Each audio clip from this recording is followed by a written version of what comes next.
Барша көрсін білсін, сақ болсын. Сәлем қымбатты көрермен, арнамызға қош келдіңіздер. Әлемде және де Қазақстанда болып жатқан жаңалықтарды алғашқылар қатарында біле отырғыңыз келсе, арнадағы подписация және де лайк түймелерін баса кетуді ұмытпаңыздар. Лайк түймесін басқан қолдарыңыз дерт көрмесін ал ендеше бастадым. 14 мамырға арналған ауа райы болжамы. Қазгидромет РМК синоптиктерінің болжамына қарағанда атмосфералық фронталды өтуінің байланысты кей жерлерінде жауын-шашын болады. Республиканың оңтүстігінде және де оңтүстік шығысында ауа райы жауын-шашынсыз болады. Кей аймақтарда жел күшейіп, найзағай болады.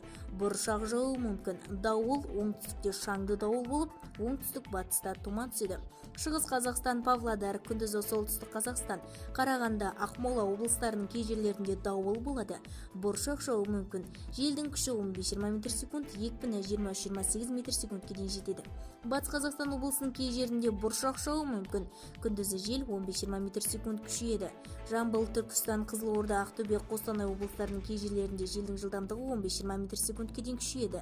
Қызылорда облысында шаңды дауыл болады. Маңғыстау, Атырау облыстарының кей жерінде тұман түседі. Бізді тамашалауды жалғастырыңыздар және де осыған ұқсас өзге де ақпараттар сіз үшін қызықты болса, арнамызға тіркеліп бір ғана лайк түймесін басыңыз. Сау саламатта болыңыз.